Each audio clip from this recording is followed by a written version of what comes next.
When I moved from China to the United States in 6th grade, I was convinced that I was going to find the love of my life like all the girls in those American movies. And on the first day of school, everything went just like what I had planned. He was blonde, actually the first blonde person I've ever seen in real life, and let me tell you, he was gorgeous. So we started joking around, and teasingly I said to him, "If you're gonna say that again, I'm gonna spank you." It wasn't until dinner that night that I learned the difference between smack and spank. And you can probably tell by now that I in fact did not find the love of my life, but instead, a new insecurity. How I sounded to my American peers. And it wasn't just the words I said, but also how I said them. That day, I became suddenly and acutely aware of my accent. As defined by linguistic professor Tracy Derwing from the University of Alberta, accent is far more than simply pronunciation. It is also how someone uses the language with the influence of their mother tongue. Although we are all familiar with the concept, the impact of accents is rarely discussed. And as it turns out, we all have an unconscious bias towards foreign accents, and that bias can ultimately lead to unequal access to education, healthcare, and even employment. Let's get this straight. Our brains are lazy. And just like me in my math class, it prefers information that is understandable, not derivatives.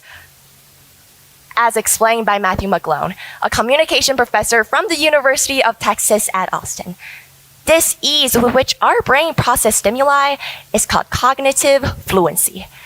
The accents among non-native English speakers make it a little bit more difficult for us to understand what they're saying, and thus reduce cognitive fluency, leading us to make assumptions about a person's credibility.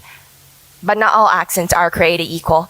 Sander Dovchin, a sociolinguist from Curtin University, explains that when English is spoken by Europeans, it is often considered cute, sophisticated, and stylish, whereas the English spoken by Asians, Africans, and Middle Easterners is deemed as challenging and unpleasant.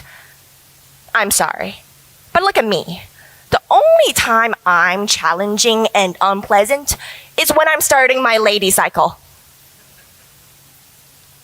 This bias exacerbates existing inequalities within our society, and as it influences our perception, it affects our social interactions with those who speak with a non-native accent. And no, I'm not talking about how my former love of my life is always running in the opposite direction every time I see him in the hallway. Accent biases create economic and social inequalities.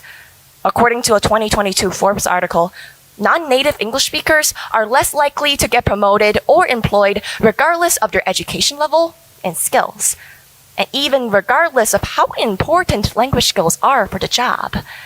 This creates a barrier to equal access to career opportunities for many immigrants, causing them to be trapped in low-income and more work-intensive jobs. At the same time, our prejudice also influences our social interactions with those who speak with a non-native accent. Columbia University psychology professor Loyan Robertson explains that many people experience fatigue, frustration, and other negative emotions that eventually lead to avoidance when talking with an accented speaker. These behaviors then lead to anxiety, linguistic insecurity, and even shame among accented speakers, leading to the loss of self-expression and advocacy. In her study on the effects of accent on credibility, Shri Lavari, a psycholinguistic researcher from the University of Chicago, interviewed an educator who moved to the United States in the 1980s.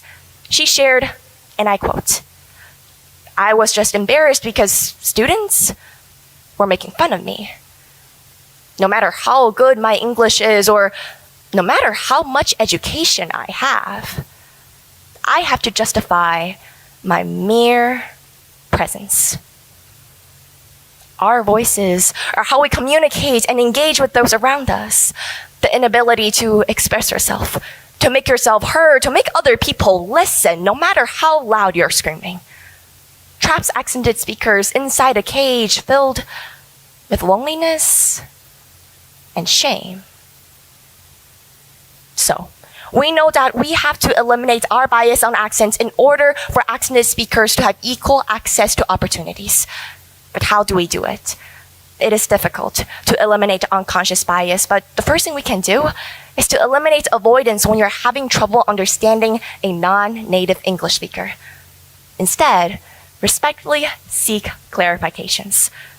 Lighthouse Communication, an organization dedicated to help accented speakers with communication, provided many examples on how to respond when we're confused. Starting the sentence with, if I'm understanding you correctly, you're saying, or asking questions like, do you have an example? Can not only help us communicate effectively, but also make the speaker feel respected, appreciated, and heard. Don't just move on or ignore us because, as my former crush have learned, ignoring me won't make me disappear. Other than that, patience. I know it's easy to get caught up in the grammar's errors and the non-standard pronunciation, but the frustration you're experiencing will come through and will only worsen the situation. Instead, as a 2018 BBC article suggests, try to focus on the idea they are trying to convey or the emotion they are trying to express. Because underneath every grammar error and varied pronunciation is a person with a vibrant culture, a unique personality, and a story of their own. Recently, I went to a basketball game for the first time and I was so excited that I shouted "Goal!" every time that ball went through the hoop. Yeah. The looks I got from people brought me back to middle school. Nevertheless, I am very lucky to be surrounded by a group of people that thinks my imperfect English is charming and sometimes even cute. However, being heard should not be a privilege.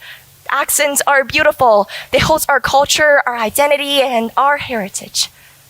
So I believe we can unlock this cage we have built and empower accented speakers so that their voices can finally be heard.